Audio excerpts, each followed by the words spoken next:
15ই August এই দিনটাতে আমরা সবাই গর্বের সাথে স্বাধীনতা দিবস উদযাপন করি। আমাদের তিরঙ্গাটা আকাশে শক্তভাবে দাঁড়িয়ে থাকে। স্কুল, ক্লাব, চারিদিক থেকে কত দেশপ্রেমিক গান বাতাসে ভেসে আসে। এই দিনটা আমাদের মনে করিয়ে দেয় আমাদের ফ্রিডম ফাইটারদের সাহসিকতা ও আত্মত্যাগের কথা।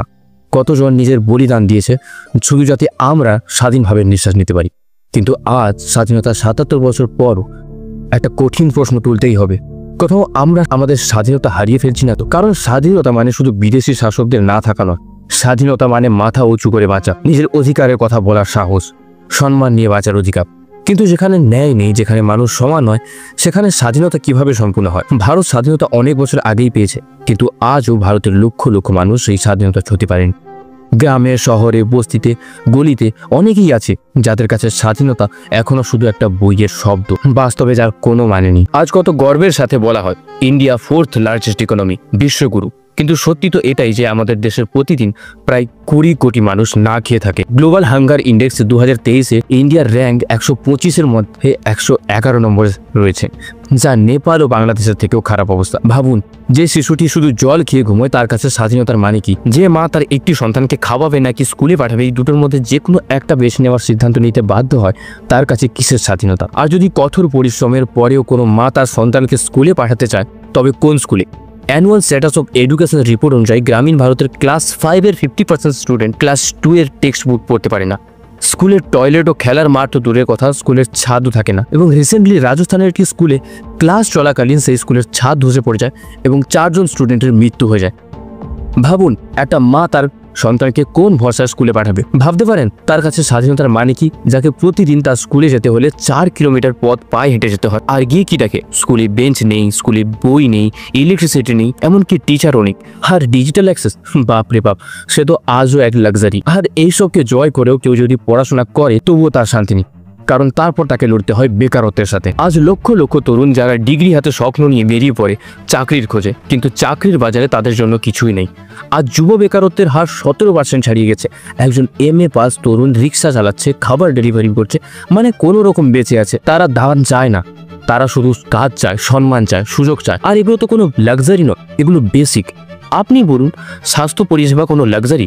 কিন্তু আজ কোটি কোটি ভারতীয় ভালো হাসপাতাল বা ভালো চিকিৎসা পায় না। WHO স্ট্যান্ডার্ড অনুযায়ী আমাদের প্রতি 1000 জনের জন্য একটা ডাক্তারের প্রয়োজন, বাট আমাদের কাছে গড়ে 1456 জনের জন্য একটা ডাক্তার আছে। হাসপাতালে আধুনিক যন্ত্রপাতি তো দূরের কথা, অনেক হাসপাতালে পর্যাপ্ত বেডও থাকে না। আর প্রাইভেট হাসপাতাল, আপনার রোগ সারবে কিনা তার কোনো গ্যারেন্টি নেই, কিন্তু আপনার জমি বিক্রি হয়ে যাবে, আপনার ঘাড়ে লাখ লাখ টাকার লোন চেপে যেতে পারে, যার ফলে রোগের চিকিৎসা না করিয়ে মানুষ ভাগ্যের উপর ছেড়ে দেয়। যা হবে দেখা যাবে। ভগবান, অন্ধভক্তি, ওঝা ও ভণ্ড বাবাদের উপর নির্ভরশীল হয়ে যায়। আর তারপরেই জাতপাত, ধর্মীয় ভেদাভেদ আমাদের দেশটাকে গিলে খাচ্ছে। স্বাধীনতার 77 বছর পরও আজ জাতপাত নিয়ে ঝামেলা হয়, মুসলিমদের নামে গুজব ছড়িয়ে পিটিয়ে মারা হয়। আর ওমেন সিকিউরিটি, সে বিষয় না বললেই মনে হয় ভালো হয়।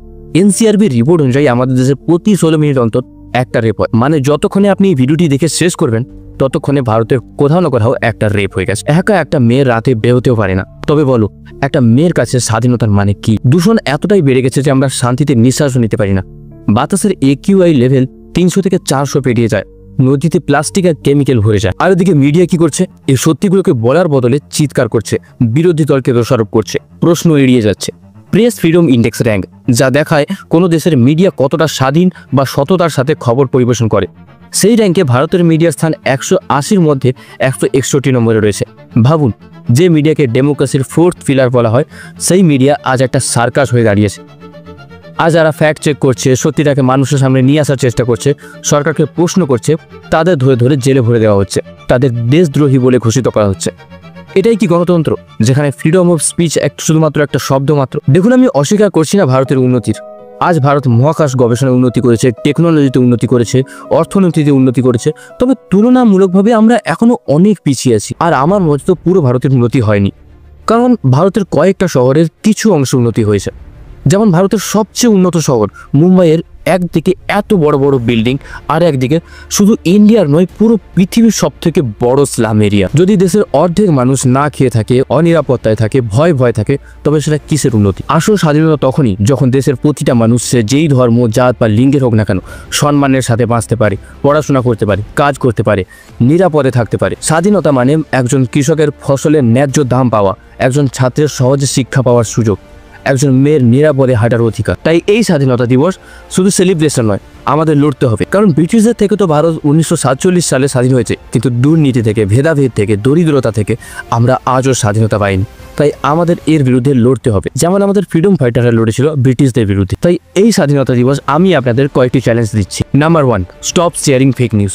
ইন্ডিয়াতে সোশ্যাল মিডিয়ার ব্যবহারের বৃদ্ধির কারণে নিউজ বা যে কোনো প্রকার কন্টেন্ট শেয়ার করা অনেক সহজ হয়ে গেছে, এবং এর সঙ্গে মানুষের ডিজিটাল লিটারেসি না থাকায় বা ফ্যাক্ট চেকিং অ্যাবিলিটি মানে কোনো তথ্য কতটা সত্যতা যাচাই করার কৌশল না জানার কারণে মানুষ প্রচুর পরিমাণে ফেক নিউজ বা ভুয়ো খবর শেয়ার করে, যার ফলে প্রায় সময় আমাদের দেশে দাঙ্গা হাঙ্গা ঝামেলা লেগেই থাকে, এবং এর প্রভাব আমাদের ইলেকশন রেজাল্টের উপরও পড়ে, যা আমাদের স্বাধীনতাকে সংকটে নিয়ে যায়। তাই কোনো কিছু শেয়ার করার আগে তাকে ভালো করে যাচাই করে শেয়ার করবেন। Number 2, help. দেখুন, এটা খুব সৌভাগ্যের বিষয় যদি আপনি ভালো খেতে পাও, ভালো পড়তে পাও, আপনাকে প্রতিদিন অভাবের মতন ভয়ানক যোদ্ধার সাথে লড়তে না হয়, এটা অনেক সৌভাগ্যের বিষয়। তাই এর অহংকার না করে সামর্থ্য থাকলে সাহায্যের হাত বাড়িয়ে দিন। কোনো ক্ষুধার্তের পেট ভরিয়ে, কোনো ছাত্রের শিক্ষক হয়ে, কোনো নির্জন রাতে একটি মেয়ের ভয়ের কারণ না হয়ে তার সাহস হয়ে সাহায্যের হাত বাড়িয়ে দিন। নাম্বার 3, অন্যায়ের বিরুদ্ধে দাঁড়াও। আমাদের দেশে প্রতিদিন কত মানুষকে অরাজকতার শিকার হতে হয়। যেমন সমুদ্রের বড় বড় মাছগুলো ছোট ছোট মাছগুলোকে গিলে খায়, ঠিক তেমনই আমাদের দেশের শক্তিশালী লোকেরা দুর্বলদের উপর অত্যাচার করে। সেই দুর্বল লোকেদের সাথে অত্যাচার হলে তাদের থেকে পিঠ ফিরিয়ে সরে আসবেন না, তাদের পাশে গিয়ে দাঁড়াবেন। যে নেতা মন্ত্রীরা আমাদের জাতপাত, ধর্ম, বর্ণ, ভাষার নামে আলাদা করতে চাইবে, তাদের থেকে দূরে থাকুন, কারণ আমরা আলাদা নয়। আর নাম্বার 4, আর সব থেকে গুরুত্বপূর্ণ, সরকারকে প্রশ্ন করো। কারণ গণতন্ত্রে নির্বাচিত প্রতিনিধিরা জনগণের সেবক, শাসক নয়। তাদের পলিসি ও সিদ্ধান্ত নিয়ে প্রশ্ন করা উচিত। এই প্রশ্ন করার অভ্যাস আমাদের মৌলিক অধিকার ও স্বাধীনতাকে রক্ষা করে। তাই প্রশ্ন করতে থাকো, আর যারা প্রশ্ন করে তাদের পাশে দাঁড়াও। এগুলোই হলো আমাদের ফ্রিডম চ্যালেঞ্জ। এগুলোই হবে আমাদের সেরা স্বাধীনতা উদযাপন। কারণ স্বাধীনতা শুধু কোনো একদিনের উৎসব নয়, এটা একটা লড়াই, যে লড়াই আমাদের প্রতিদিন লড়তে হবে পুরো ভারতবাসীর জন্য, ভারতের পরবর্তী প্রজন্মের জন্য, এবং স্বাধীনতা বাঁচিয়ে রাখার জন্য। আর তারপর হয়তো আমরা একদিন বলতে পারবো মেরা ভারত মহান হ্যায়।